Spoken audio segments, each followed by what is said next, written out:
Como todos sabéis, llevamos desde septiembre hablando acerca de lo que conocemos como escatología, la doctrina de los últimos tiempos. Y hemos visto en las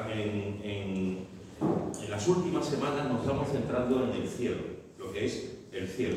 Hemos dejado atrás el tema de la inmortalidad, de la muerte, hemos dejado atrás el tema del infierno, etc. Y estamos ahora centrándonos en lo que es el cielo. Y hemos visto en las últimas semanas que el cielo está Dios, que están los 24 ancianos, que están los 4 seres vivientes, que están los ángeles, y también, como vimos la semana pasada, están Enoc, Elías y Moisés. Podría continuar con las personas que están en el cielo, porque además es un estudio muy interesante. La Biblia nos habla de que Job también está en el cielo. En mi carne verá a Dios, decía Job, ¿no? Yo sé que mi Redentor vive. La Biblia nos dice que Esteban contempló a Jesús sentado y sabemos que cuando Esteban murió fue a la presencia del Señor. Abraham, Isaac y Jacob están sentados y van a comer con todos los que vienen redimidos, ¿no? Lo dice también la Escritura. David le dijo en un momento dado, cuando su hijo falleció, dijo, él no va a mí, pero yo sí voy a él. Es decir, el apóstol Pablo decía, para mí el vivir es Cristo y el morir es ganancia. Hay muchos ejemplos, lo que pasa es que sería muy interminable, hay muchos ejemplos de hombres y mujeres que con certeza sabemos que están en el cielo. También los redimidos, todos los redimidos, pero digamos, todas estas personas particulares nos llaman la atención porque se ven de una forma muy clara y podemos aprender mucho, como intenté ver la semana pasada con los 3 ejemplos que vimos de Enoc, Elías y Moisés. Y por supuesto, como he dicho, están los redimidos, todos aquellos que han creído en el cielo. Podríamos continuar de esa forma, pero entonces la serie sería muy larga, que ya lo presiento, sería muy larga, digamos, en cuanto al tema del cielo. Pero una pregunta que siempre surge, no sé si a ti te lo han preguntado, o tú has preguntado, o lo has intentado estudiar, averiguar por tu parte, pero siempre surge esa pregunta. Y es, ¿cómo serán nuestros cuerpos en el cielo? ¿Cómo serán nuestros cuerpos en el cielo? Esta es una pregunta importante, porque la Biblia también nos da respuestas a esto. ¿Cómo serán nuestros cuerpos en el cielo? La Biblia nos da una respuesta. Después podemos hablar mucho de lo que nosotros pensamos que podemos estar, cómo podemos ser en el cielo. Puede haber, de lo que la Escritura nos dice, a veces hay mucha Biblia ficción, en ciertos temas. Una de esas Biblia ficción puede ser realmente el tema también del cielo. Nos podemos imaginar el cielo de mil maneras. Pero es verdad que imaginándonos el cielo de mil maneras, hay ciertos textos que nos comunican, nos dicen ciertas cosas importantes. Entre ellas nos dice cómo serán nuestros cuerpos en el cielo. Y la Biblia, con su autoridad, nos dice que nuestros cuerpos serán como el cuerpo de Jesús resucitado. Nuestros cuerpos serán como el cuerpo de Jesús resucitado. Es decir, en el cielo tendremos el mismo cuerpo que tenemos ahora, pero glorificado.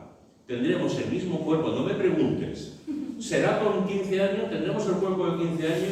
¿Tendremos el cuerpo de 30 años? Algunos eruditos, algunos teólogos dicen que posiblemente tendremos un cuerpo, humanamente hablando, el cuerpo donde está en su máximo vigor, con su máxima energía, es a partir más o menos de los 30, entre 30 y 40 años. Tenemos ya un cuerpo, tenemos una inteligencia, tenemos experiencia de cierta experiencia de la vida, pero algunos eruditos dicen que posiblemente podremos tener 30, otros dicen 35, algunos dicen que tendremos el cuerpo de Jesús resucitado. Si tenemos un cuerpo glorificado como Jesús, tendremos 30 años, como Jesús cuando murió.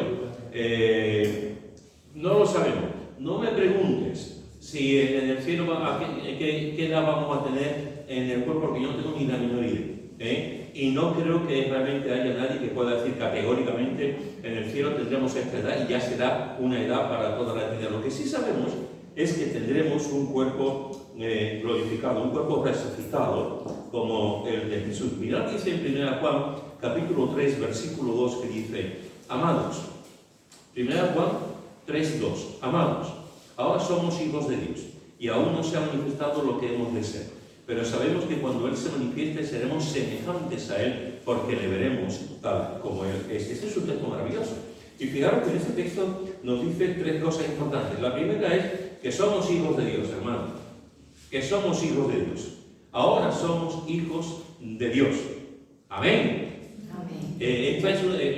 Santiago lo repite en varias Juan lo repite en varias ocasiones y la Biblia en sí lo repite. Somos hijos de Dios en el momento en que creímos en Jesús como Salvador y Señor de nuestras vidas. La segunda cosa que dice es que seremos semejantes a Cristo. Seremos semejantes a Cristo. Y la tercera cosa que dice es que le veremos como Él es ahora, con ese cuerpo glorificado y resucitado. Por lo tanto, la Biblia nos dice que veremos en su momento a Jesús y seremos semejantes a Cristo. Y si nos vamos a Filipenses, al capítulo 3, Filipenses capítulo 3, versículo 20 y 21, dice, Filipenses capítulo 3, versículo 20 y 21, mas nuestra ciudadanía está en los cielos, de donde también esperamos al Salvador, al Señor Jesucristo, el cual transformará el cuerpo de la humillación nuestra para que sea semejante al cuerpo de la gloria suya, por el poder con el cual puede también sujetar a sí mismo todas las cosas. Fijaros que aquí también el apóstol Pablo nos dice un par de cosas muy importantes. Dice que el Señor Jesucristo, cuando venga, nuestra ciudadanía está en los cielos, donde también esperamos al Salvador, al Señor Jesucristo, el cual transformará el cuerpo. Es decir, tendremos cuerpos transformados, cuerpos glorificados, cuerpos resucitados, me da igual como tú lo llames. Tendremos cuerpos transformados por completo. Y también nos dice, como el apóstol Juan, dice que seremos semejantes al cuerpo de la gloria suya. Seremos semejantes al cuerpo de Cristo. ¿Y cómo era el cuerpo de Cristo resucitado? ¿Cómo era el cuerpo de Cristo glorificado? La Biblia nos dice que el cuerpo de Jesús resucitado y glorificado es un cuerpo al que se le podía tocar. Mira lo que dice en Juan, capítulo 20, Juan, capítulo 20, versículo 24 al 29. Juan, capítulo 20, capítulo 20, versículo 24 al 29, dice, pero Tomás, uno de los 12 llamado Dídimo, no estaba con ellos cuando Jesús vino. Le dijeron pues los otros discípulos, al Señor hemos visto. Él le dijo, si no viere en sus manos la señal de los clavos, y metiere mi dedo en el lugar de los clavos, y metiere mi mano en su costado, yo no creeré. 8 días después estaban otra vez sus discípulos dentro, y con ellos Tomás. Llegó Jesús, estando las puertas cerradas, y se puso en medio, y le dijo, paz a vosotros. Luego dijo a Tomás, Tomás, pon aquí tu dedo, y mira mis ojos, y acerca tu mano, y métela en mi costado, y no seas incrédulo, Tomás, sino creyente. Entonces Tomás respondió y le dijo, Señor mío y Dios mío. Y Jesús le dijo, porque me has visto, Tomás, creíste. Bienaventurados los que no vieron y creyeron. Fijaros, hermanos, que aquí está hablando del cuerpo de Jesús. El cuerpo de Jesús que aparece en medio de los discípulos y no es un fantasma. No es un fantasma, es el cuerpo de Jesús. Es el cuerpo de Jesús resucitado. Es interesante que tenía las señales de las manos y es interesante que tenía la señal del costado de la lanza que el soldado le dio. Y cuando llega allí con las señales de las manos, alguien dijo alguna vez, en el cielo reconoceremos a Jesús por muchos motivos. No creo que nadie que vaya al cielo deje de reconocer a Jesús en el minuto cero. Reconoceremos a Jesús. Pero una de las cosas que reconoceremos a Jesús, según algunos, es que veremos la señal de los clavos en sus manos. Yo no sé si veremos la señal de los clavos en sus manos, pero me gusta la idea como que vamos a estar viendo el motivo por el que estamos ahí. El motivo de que estamos en el cielo es porque Él murió en la cruz por nosotros. Y veremos la señal de sus manos cicatrizadas, pero veremos la señal de sus manos y veremos también la cicatriz que de alguna forma le originó también el soldado cuando le puso la lanza. Fíjate que aquí le está diciendo, ya había resucitado, ya su cuerpo no era el mismo. Era un cuerpo glorificado y sin embargo todavía tenía las señales de las manos y las señales en el costado. Y le dice a Tomás, mete tu mano. O sea, que tuvo que ser una cosa tremenda. O sea, si Tomás no se lo había creído, y cuando llega Jesús se mete allí en medio de ellos y dice, mira Tomás, y Tomás estaba viendo las manos, y estaba viendo las cicatrices, el agujero donde Jesús lo había clavado, y además le dice, mete aquí tu mano. Yo no sé cómo tuvo que ser, pero me imagino a Tomás con sus deditos, con sus dedos, no sé, con miedo a hacerle, no sé cómo ser. Pero tenía que ser realmente una experiencia tremenda de ver cómo el mismo Jesús dice, mete en mi costado tu mano. A mí me dice, mete en mi costado, y yo no meto la mano de nadie, vamos. Un repelú, pero Jesús le dice, mete la mano en mi costado. Y vemos que eso produjo en Jesús, en Tomás, una respuesta realmente increíble. Señor mío y Dios mío. Yo estoy seguro, hermanos y hermanas, que a partir de aquel momento, la vida de Tomás ya había cambiado cuando creyó en Jesús. La vida de Tomás ya había cambiado cuando siguió a Jesús. La vida de Tomás ya cambió mucho con este texto, porque, con esto que hemos leído, porque a partir de aquel momento, Tomás, creo que se convirtió en un adorador. Se convirtió en un adorador. Fijamos estas dos expresiones que dice, ve a Jesús, las manos, ve en Jesús y mete las manos en el costado de Jesús y dice, Señor mío y Dios mío. Esta expresión es tremenda. Esta expresión no lo diría nunca un judío. Esta expresión lo dice uno que ha aprendido, que ha conocido a Jesús. Señor mío y Dios mío. Para los judíos era herético.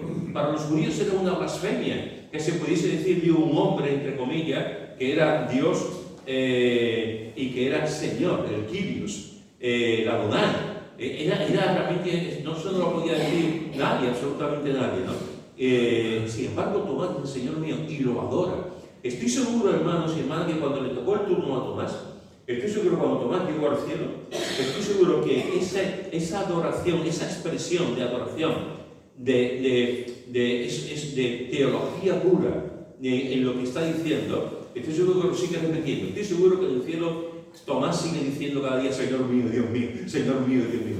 Estoy convencido de que lo está diciendo y estoy seguro que a los que estamos en el cielo, Él nos dirá, decid, Señor mío y Dios mío.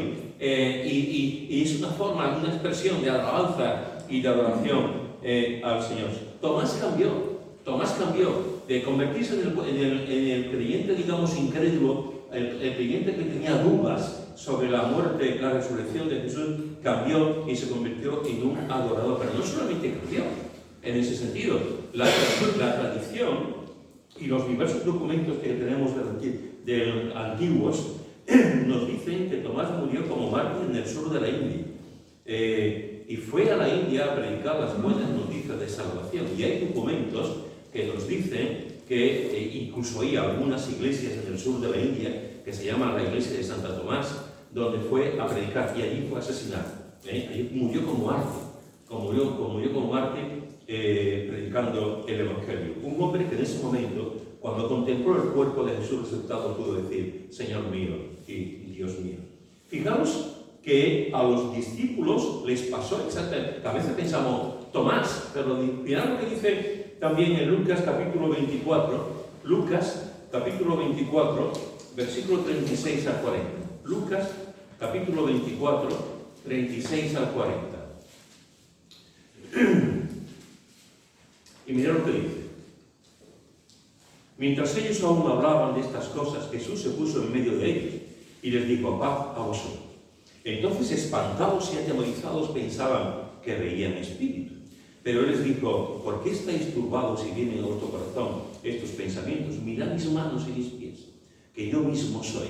Palpad y ve, porque un espíritu no tiene carne ni huesos como veis que yo tengo. Diciendo esto, les mostró las manos y los pies. Fijaros que por una parte encontramos a Tomás y por otra parte encontramos la misma experiencia con los discípulos. Esta es otra aparición, no es la misma aparición. Jesús apareció, depende cómo se cuente, 10 veces o 11 veces apareció a diversos grupos de personas. El Señor Jesús apareció a María Magdalena, apareció a las mujeres que volvían de la tumba, apareció a los discípulos de Maús, apareció a Tomás cuando estaba ausente, apareció a los discípulos y a Tomás, apareció a los 7 discípulos junto al mar de Galilea, apareció a más de 500 hermanos que vemos en Hechos, apareció a su hermano carnal Santiago. Es decir, vemos que Jesús apareció en 10 o 11 veces después de su muerte a este grupo de personas. Y no es de extrañar que lo mismo que pasó con Tomás, los discípulos también se quedaron. Tenemos que ponernos en su piel, hermano, que a veces nos cuesta, donde estamos nosotros viviendo, de lo que estamos viviendo nosotros, nos cuesta entender que un hombre resucitó. Y nos cuesta entender que venció a la muerte. Estos discípulos estaban allí. Nunca habían visto a nadie quitando lo que Jesús ha resultado, a Lázaro, la vida de Naín, etc., ¿no? Al hijo de la vida de Naín, etc. Pero se encuentran y ellos están allí y están sorprendidos, como yo estaría sorprendido, como tú estarías sorprendido. Es verdad, este Jesús ha resultado, es un fantasma, es un espíritu. Los judíos muchas veces pensaban que los fantasmas de los fallecidos aparecían también. Y ellos estaban viendo allí como será un fantasma, será una alucinación. Y Jesús le dice: mirad mis manos, otra vez, mirad mis manos y mis pies. Aquí no solamente le dice que le mire las manos, antes le dice a Tomás las manos y el costado. Aquí le dice: mirad mis manos y mis pies, que yo mismo soy. Palpar, tocar, acercaros a mí, tocar las manos, tocarme a mí, tocar mi cuerpo. Si yo fuese un fantasma no me tocaríais, si fuese un espíritu no me tocaríais, si fuese un holograma no me tocaríais. Palpar, tocar mi cuerpo y tocar con su cuerpo. Y es interesante este texto, porque una de las cosas que a mí me llama la atención del Cristo resucitado, del Cristo glorificado, es que es un Cristo que se sigue interesado por ellos, sigue amándolo, sigue preocupado por ellos. Fijaros que les dice: ¿por qué tenéis miedo? ¿Por qué? Estoy aquí, he aparecido a vosotros. Y dice el texto que pensaban que había un espíritu: ¿por qué estáis turbados y viene a vuestro corazón estos pensamientos? ¿Por qué tenéis miedo? Están preguntados. Me encanta, porque Jesús en la vida terrenal, en los 3 años y medio que estuvo predicando, Él se interesó por los discípulos. Él estuvo preocupado por ellos, los apartó, trabajó con ellos, les dio palabras de ánimo. Podríamos haber dicho: ya se acabó su carrera, ha resucitado. Y Él sigue, como resucitado y glorificado, sigue preocupado por sus discípulos. Y los ve en ese estado de ansiedad, de miedo. ¿Por qué tenéis miedo? Si soy yo, tocadme, mirad. Tocar las manos, tocar los pies si queréis, tocar mi cuerpo. Me encanta. Y Jesús sigue diciendo lo mismo hoy en día. Jesús te sigue diciendo exactamente lo mismo hoy en día. ¿Por qué tienes miedo? ¿Por qué tienes miedo? Si yo estoy contigo. Si yo estoy contigo. Yo estoy, antes de la oración, en la oración de Fernando, él está diciendo: Señor, que no me deje, yo esté contigo todos los días hasta que acabe mi carrera, hasta que tu presencia esté conmigo. La palabra de Dios nos lo dice. La palabra de Dios nos dice que Jesús está con nosotros todos los días, que no hay ni un solo momento, ni un microsegundo que Jesús nos abandone. Siempre está con nosotros. Siempre estará con nosotros hasta que nos lleve a su presencia. Y aquí este Jesús nuestro le está diciendo: no tengáis miedo. La misma cosa que te hizo aquí en esta mañana. Hay algo que te perturba, hay algo que te atemoriza, hay un gigante en tu vida. No tengas miedo. No tengas miedo. Estoy aquí contigo y estoy a tu lado. Así que fijaros que tanto aquí como en Tomás vemos que el cuerpo de Jesús glorificado es un cuerpo que se puede tocar.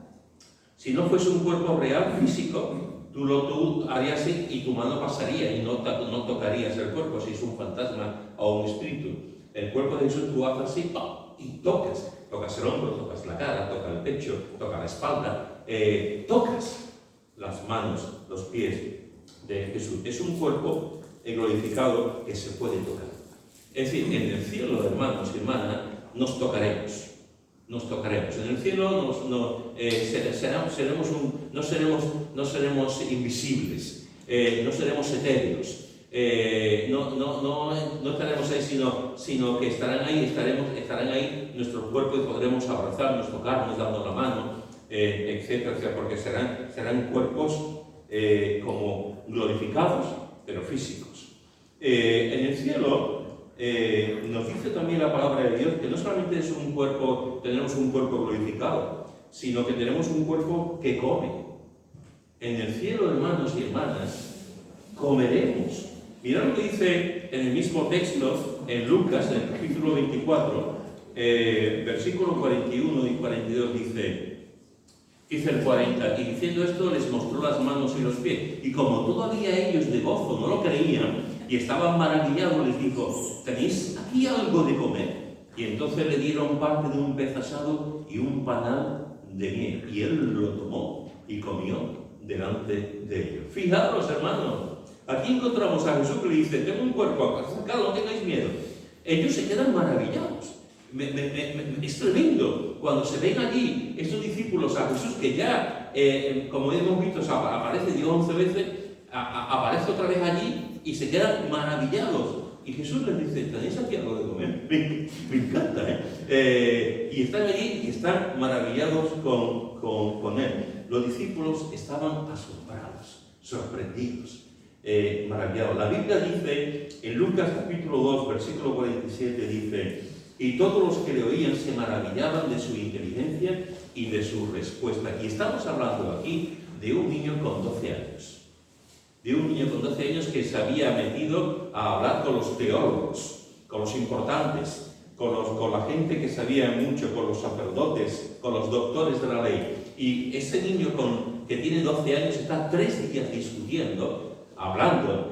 Cuando hablamos de discutir, no estamos hablando de pelear, discutiendo, hablando, intercalando ideas, comentando, hablando. Y los doctores de la ley no se lo creen. Un niño con 12 años que sabía más que todos ellos juntos. Y he dicho, todos los que lo oían se maravillaban de su inteligencia y de su respuesta. La Biblia dice en Lucas capítulo 4, versículo 22: y todos daban buen testimonio de él y estaban maravillados de las palabras de gracia que salían de su boca. Antes eran los doctores de la ley, ahora eran los habitantes de Nazaret. Y los habitantes de Nazaret están allí, están viendo a Jesús que sube, como le invitan a hablar en la sinagoga. Jesús habla en la sinagoga y se quedan perplejos los habitantes de Nazaret, viendo que su vecino, que se había criado con ellos, aquel chiquillo que había estado jugando por la calle de Nazaret, que conocían a sus padres, a José y a María, a sus hermanos que estaban allí, están sorprendidos que este hombre, lo que estaba hablando y lo que había dicho también de la profecía de Isaías con respecto a él.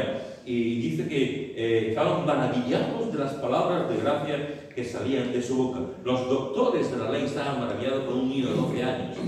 Los habitantes de Nazaret, sus vecinos, estaban maravillados de las palabras que Jesús decía. La Biblia dice en Lucas capítulo 4, versículo 36, y estaban todos maravillados y hablaban unos a otros diciendo: ¿qué palabra es esta que con autoridad y poder manda a los espíritus mudos y salen? Aquí Jesús expulsa a un demonio de un hombre en una sinagoga. En una sinagoga. Y Jesús expulsa a ese hombre y dice que estaban todos maravillados y hablaban unos a otros diciendo: ¿quién es este que tiene esta autoridad y habla de esta forma? Y expulsa a los espíritus inmundos y salen. Y la Biblia dice en Lucas capítulo 5, versículo 26, dice: hoy hemos visto maravillas. Hoy hemos visto maravillas. Aquí Jesús sanó a un paralítico y la gente decía esto. Cuando sanó al paralítico, la gente decía: hoy hemos visto maravillas. Antes estaba diciendo Nuria, cuando estaba presidiendo, estaba diciendo Nuria, hablando de la alabanza, que hermanos, que no somos muchas veces conscientes de lo que significa entrar en la iglesia. Y es cierto. Muchas veces venimos a la iglesia, venimos como la rutina, el pan nuestro de cada día, la iglesia nuestra de cada día, el domingo nuestro de cada día, el viernes nuestro de cada día, venimos a la iglesia, pero se nos olvida un pequeño detalle. Se nos olvida que en la iglesia, como en tu vida, en la iglesia está Dios, está la presencia de Dios, está Dios con nosotros, está la Santísima Trinidad con nosotros.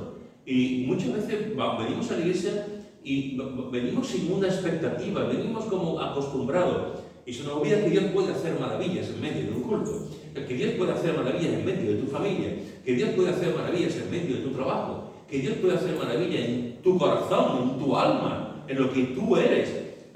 A veces el problema que tenemos los creyentes es que no somos conscientes de las maravillas que Dios hace. A veces los creyentes, como digo muchas veces, marcamos a Dios en un cuadro y decimos: tú aquí, Dios, y de aquí no puedes salir. Cuando Dios es sobrenatural, las cosas que Dios hace es sobrenatural. Él es un Dios de milagros, un Dios de poder. Y a veces no abrimos los ojos para ver las maravillas de Dios.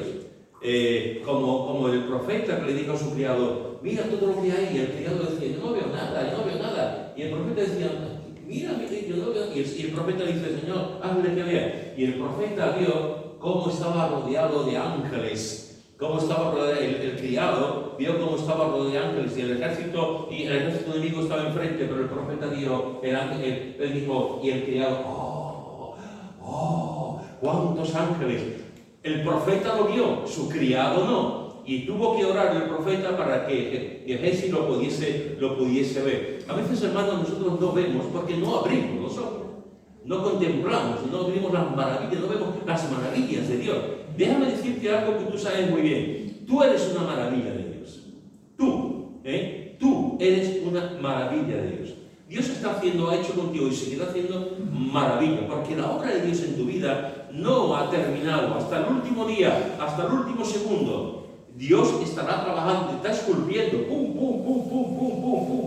está haciendo una obra perfecta en tu vida, está haciendo una obra preciosa en tu vida. Tú eres una maravilla. Tú eres un hombre al que Dios ama y quiere, una mujer al que Dios ama y quiere. Dios hace maravillas con nosotros. Abre tu palabra, dice el salmista, y miraré las maravillas de tu ley. La palabra de Dios es maravillosa. Lo que Dios hace es maravilloso. Tú eres maravilloso, los ojos de Dios. Por eso vino Jesús a morir por ti. Porque te ama, porque te quiere, porque te acepta como tú eres. Y hace maravillas también con tu vida. ¿Cuántas veces podemos decir, hoy hemos visto maravillas?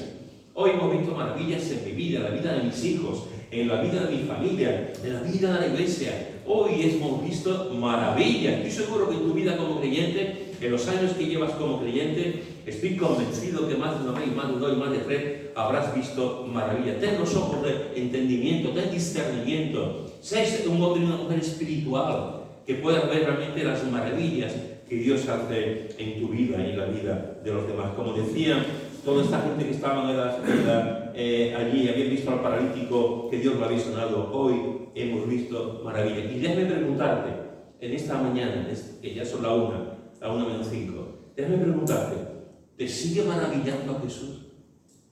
¿Te sigue maravillando a Jesús? Porque me da la impresión de que a veces con el paso del tiempo Jesús ya no es el maravilloso, Jesús ya no es el admirable, Jesús ya no es el consejero, el príncipe de paz, el Dios eterno. Vamos avanzando en los caminos del Señor, pero cada vez nos va sorprendiendo menos.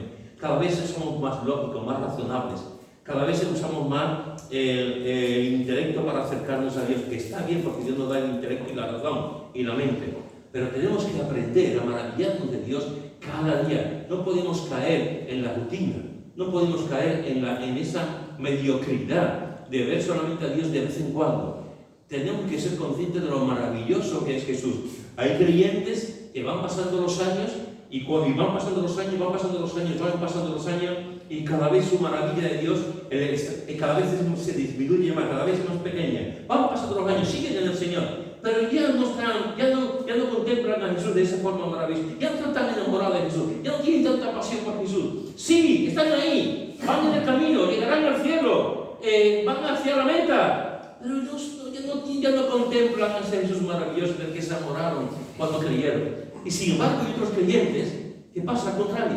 Hay otros creyentes que van pasando los años, siguen en el camino, pero el camino cada vez es más alto, cada vez se quedan más con la boca abierta delante de Jesús, cada vez lo aman más, cada vez lo escuchan mejor, cada vez están ahí, están maravillados de lo que Dios hace cada día, de la obra que Dios hace de santificación, de cómo el Señor salva a las personas, de cómo Dios actúa en el mundo, y están maravillados de las cosas que el Señor. Uno lleva años y ha dejado de maravillarse, otro lleva años y se sigue maravillando de lo que Jesús está haciendo en el mundo, en nuestras vidas. ¿Te sigue maravillando Jesús? ¿Sientes admiración por Jesús? ¿Te sigue enamorando Jesús?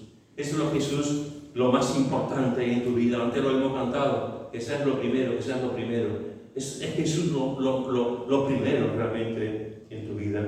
Y fijaros, hermanos y hermanas, que en este texto nos dice que Jesús comió, pero no solamente comió aquí.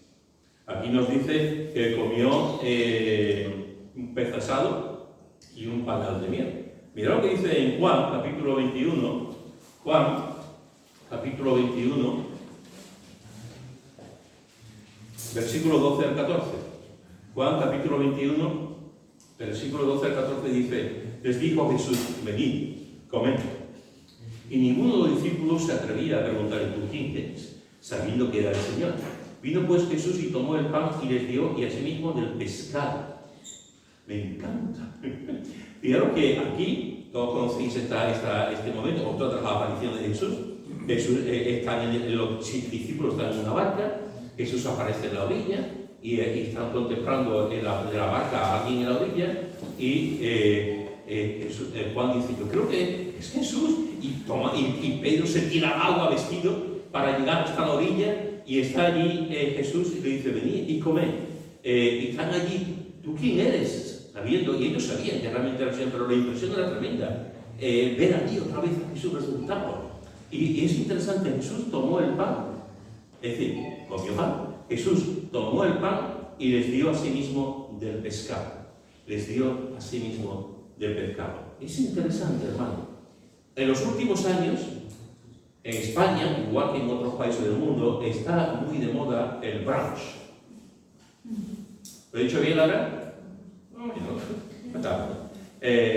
El brunch. El brunch. Yo aprendo mucho de ti. El brunch.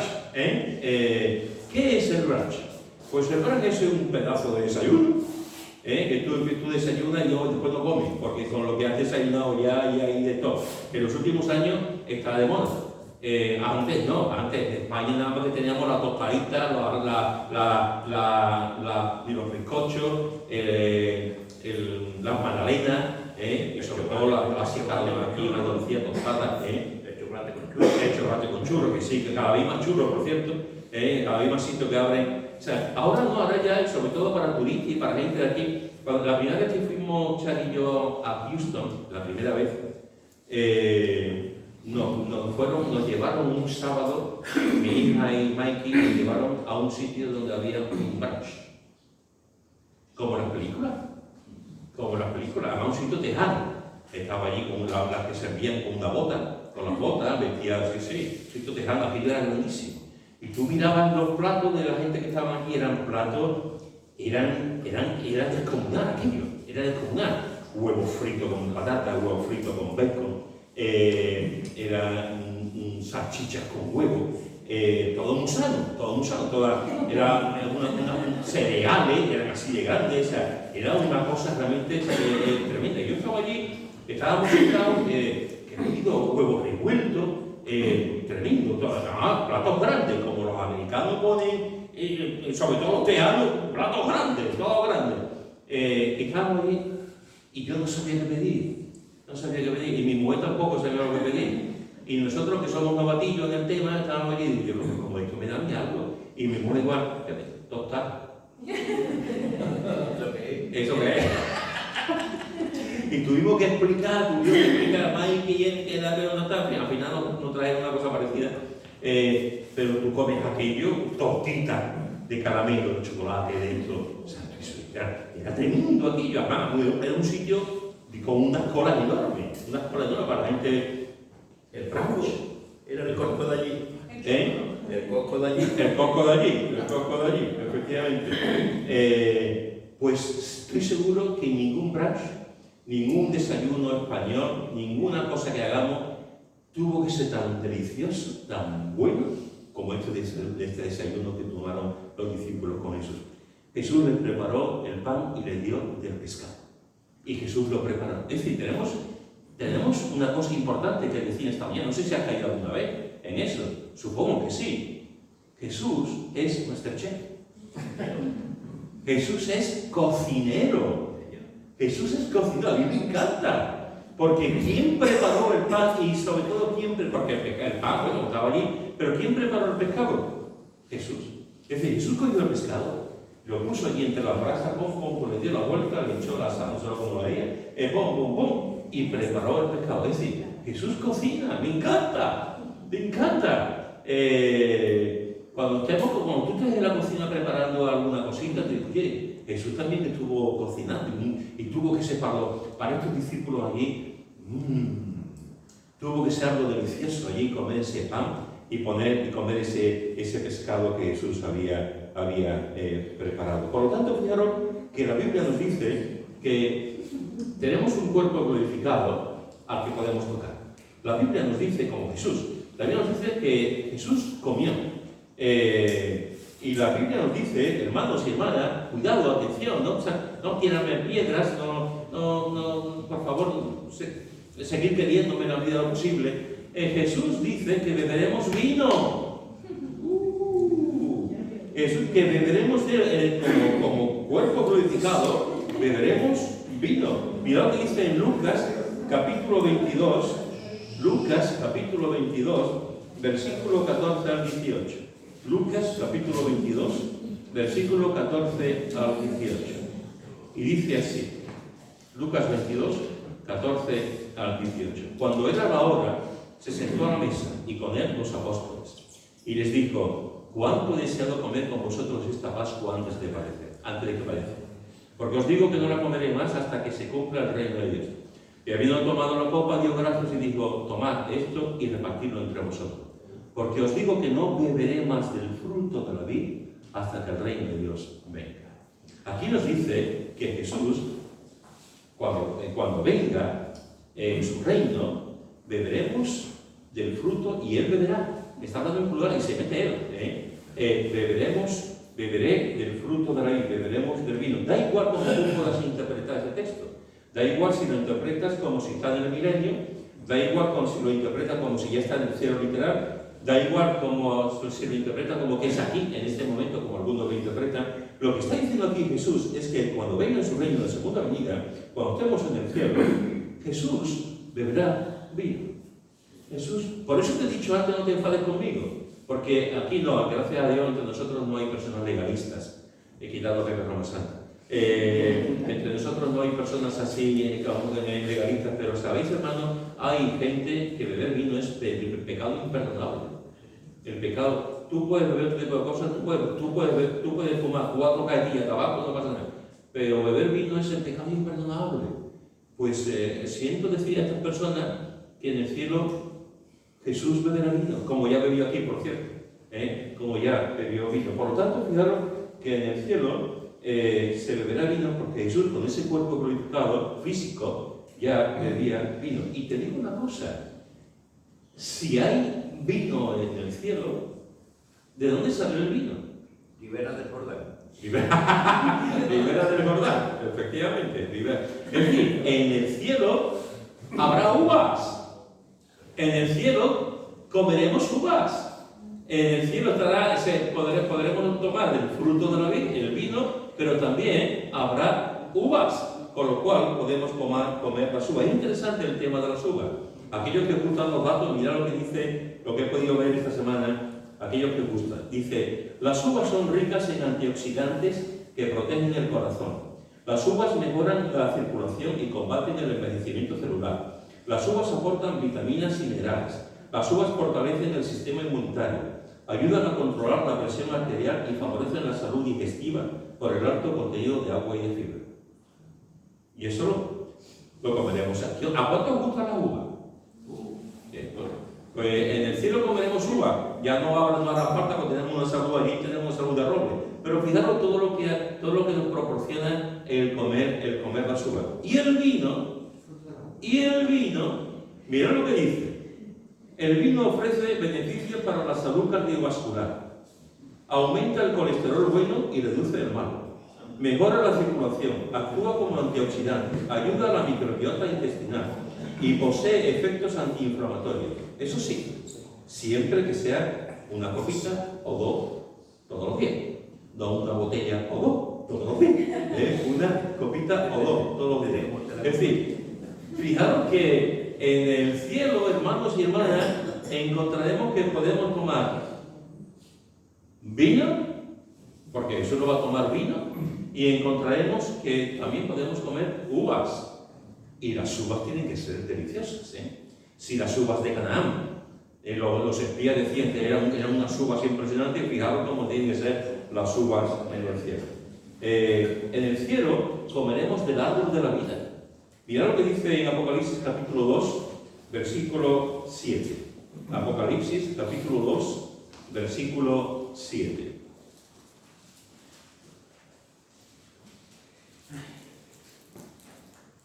Dice, el que tiene oído oiga lo que el Espíritu dice a las iglesias. Al que venciere le daré a comer del árbol de la vida, el cual está en medio del paraíso. Le daré a comer del árbol de la vida. Y en el capítulo 22, lo amplía un poco más. Capítulo 22 de Apocalipsis, versículo 2.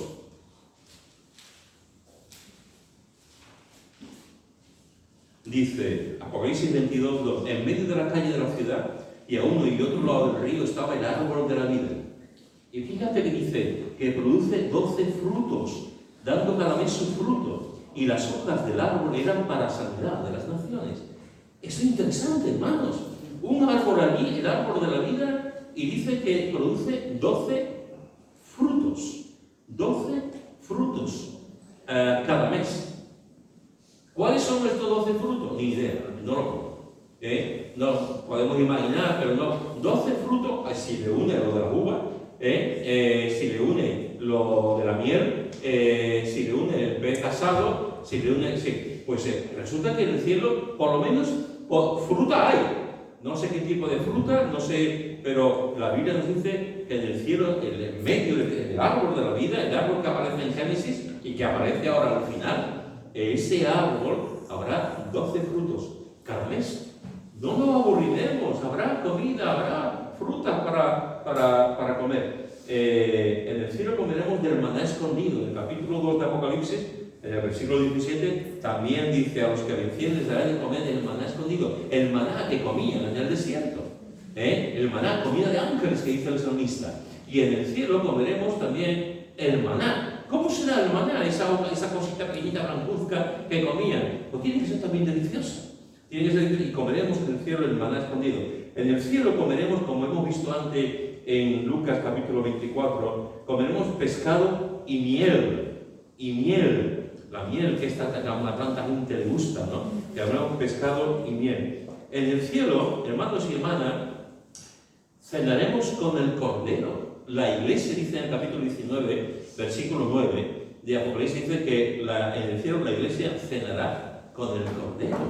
Cenaremos con Jesús, estaremos a la mesa y Jesús presidirá, estará allí con nosotros cenando con la iglesia, lo que en aquel momento la mesa tenga para cenar. Un comentarista dice: no hay ninguna razón de peso para decir que estas expresiones son simplemente simbólicas, sin ninguna referencia literal. Estas cosas son simplemente algunas de las características excelentes de la perfección y de la bondad final de la creación física que Dios ha hecho.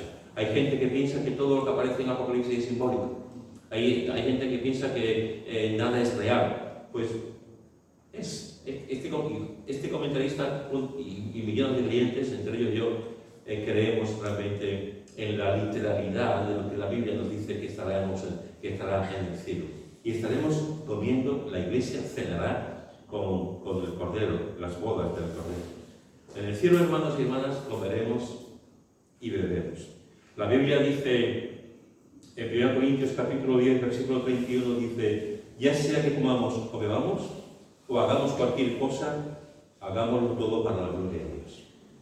Ya sea que comas o bebas, o hagas cualquier cosa, vamos a hacerlo todo para la gloria de Dios. Si aquí comemos y podemos disfrutarlo y comemos para la gloria de Dios, ¿cuánto más en el cielo? ¿Cuánto más en el cielo podemos comer todo para la gloria de Dios? Hermanos y hermanas, yo creo que en el cielo nos gustará todo tipo de comidas. Yo creo que en el cielo nos gustará todo tipo de comidas. Déjame preguntarte, ¿qué comida te gusta a ti más? Tocino del cielo. Y hueso de santo. Tocino de cielo y hueso de santo. Esas son cosas del cielo. Cosas del cielo, sí. Efectivamente, además las dos coinciden. Del cielo y de santo. Muy bien. ¿Qué más? ¿Qué comida te gusta a ti más? Durum. ¿Cómo? El durum. ¿El donut? El kebab. Ah, el kebab. El donut. Vale. El kebab, muy bien. O el donut. ¿Cómo es? Durum. Muy bien. Muy bien. ¿Qué más? La carne. Y el solomillo de ternera. Solomillo de ternera. Muy bien. La cola de toro. La cola de toro. Un día tú y yo vamos a comer cola de toro. La cola de toro.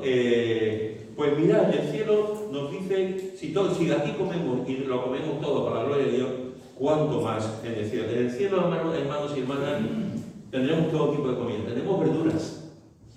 A quien le guste las verduras, en el cielo comeremos verduras para todos. No creo que haya ya, ahí nos gustará todo. Tendremos verduras, comeremos cereales, tendremos legumbres, tendremos los mejores panes del mundo también, comeremos también pan del cielo, etc. Todo lo que hay allí comeremos.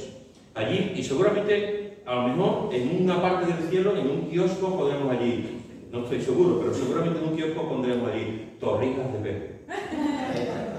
Y allí se pondrán las torrijas de pez. Allí, o en otro kiosco, o en el mismo kiosco, arroz de Miguel. Y allí comeremos también el arroz que Miguel hace.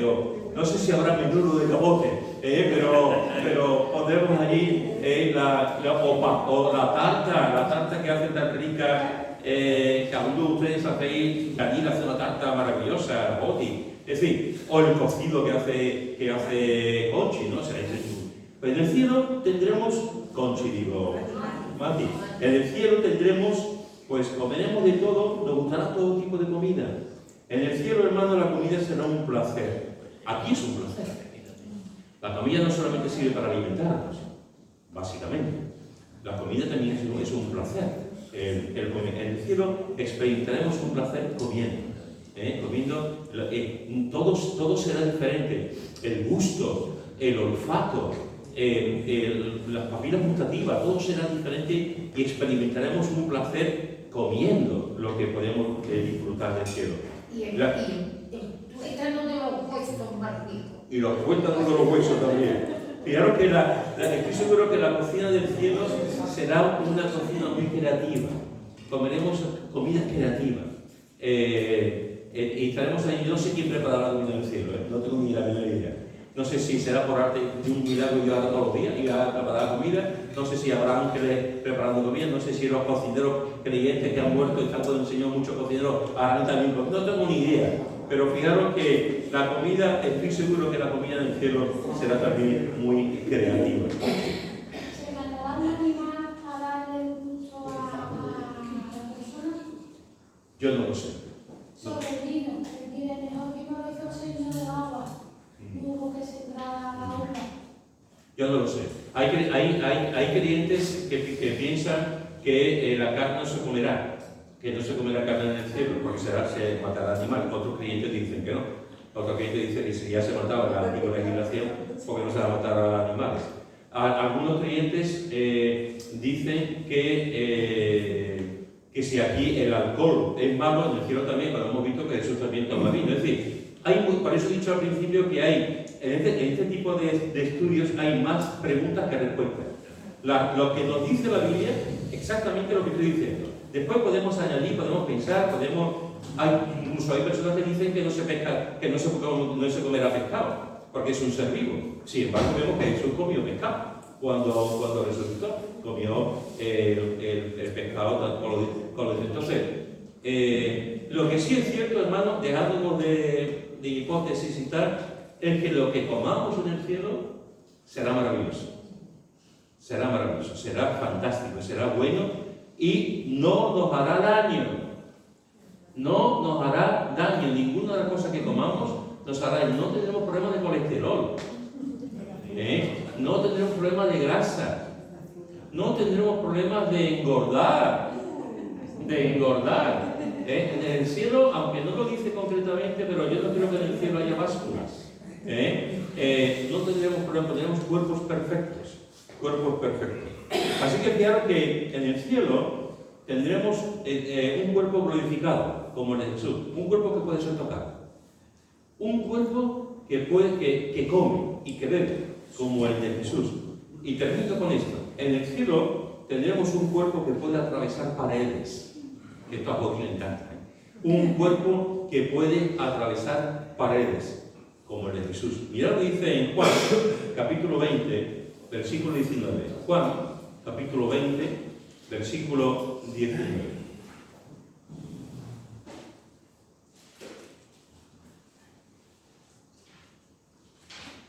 Juan 20, versículo 19.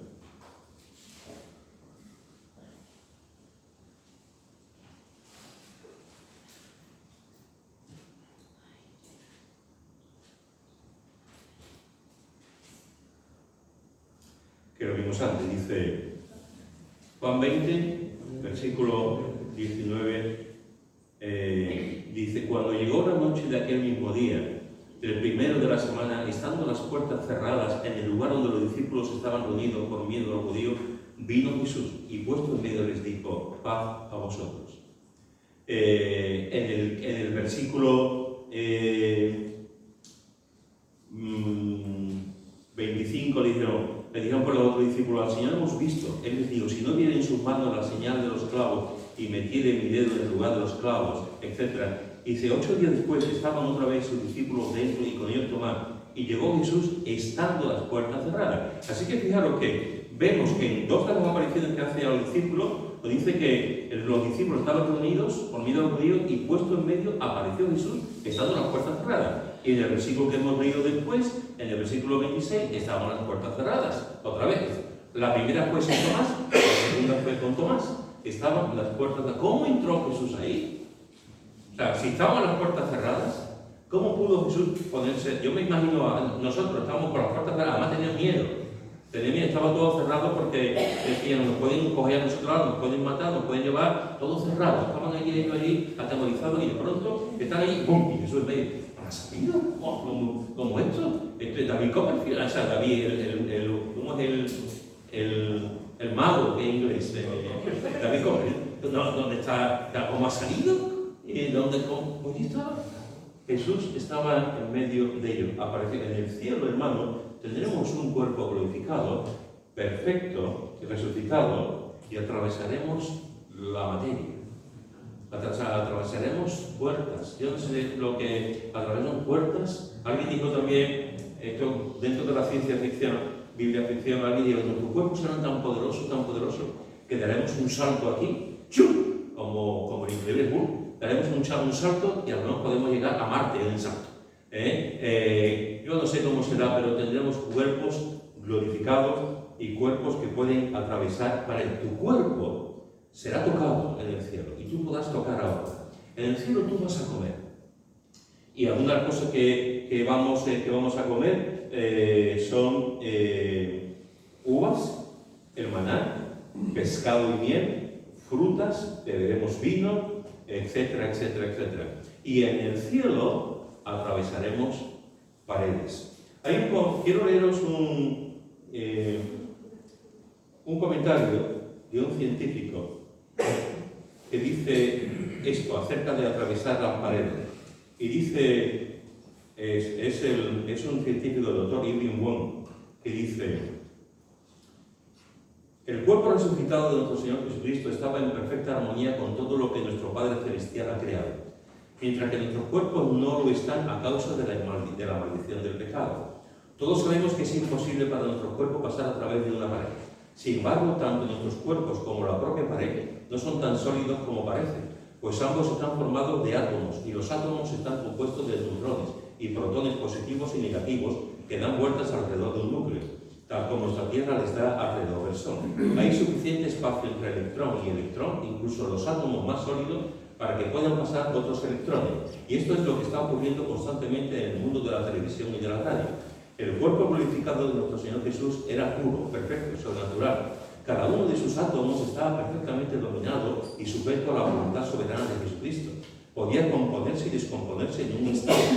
Nada podía impedir entonces a su cuerpo descompuesto en electrones pasar a través de lo que nosotros llamamos materia sólida y volver a constituirse inmediatamente en forma sólida. Los átomos que componían la carne y los huesos de su cuerpo estaban en absoluta armonía con todos los átomos de la maravillosa creación de Dios. De ahí que nada puede impedir su paso a través de lo que para nosotros es aparente materia impenetrable, pero que para la ciencia no lo es. Interesante, ¿eh? Interesante lo que está diciendo. Esto lo pongo simplemente como algo para lectura que nos pueda ayudar, pero para mí no es importante, porque la Biblia dice que Jesús atravesó paredes. Eso es lo importante. Pero nos ayuda, que un científico pueda decir también que podemos atravesar, por los átomos que tenemos cerca del cuerpo, podamos atravesar también paredes. Tenemos un cuerpo glorificado, hermanos y hermanas. ¿Cómo serán nuestros cuerpos? Entiendo, como he dicho antes, que posiblemente esto y otras cosas que tienen que ver con el cielo tendremos más preguntas que respuestas. Pero lo que nos dice la Biblia es lo que dice. Y nos da alegría, esperanza, gratitud, adoración. Ven lo que la Biblia nos dice acerca del cuerpo glorificado. En primer lugar, tendremos un cuerpo glorificado. No tendremos enfermedades. Verás bien, andarás bien. No habrá daños, no tendremos callos. Tenemos un cuerpo glorificado, un cuerpo precioso. En segundo lugar, tendremos un cuerpo que comeremos y beberemos. No me hagas preguntas que yo no sé. ¿Habrá papel higiénico en el cielo? No tengo ni idea. No tengo ni idea. ¿Habrá servicio? ¿Habrá lavabo? No tengo ni idea. Lo que sí nos dice la Escritura es que comeremos y beberemos. Y lo que nos dice también la Escritura es que comeremos allí todo tipo de frutas, etcétera. Y nos dice también la Escritura que tendremos un cuerpo que puede atravesar paredes. Nada material nos podrá impedir ir a un sitio y a otro del cielo cuando queramos y como queramos. Esto es lo que nos dice, hay más, pero algunas de las cosas que nos dice la Escritura que habrá en el cielo. Y esto es algo maravilloso, porque ese cielo es el que nosotros esperamos, es el que estamos aquí, esperando que ocurra cuando nos toque la muerte. Y estaremos allí en un lugar espectacular, tremendo, diferente, donde veremos a los ángeles, donde veremos a hombres y mujeres redimidos y donde veremos el cuerpo glorificado de Jesús.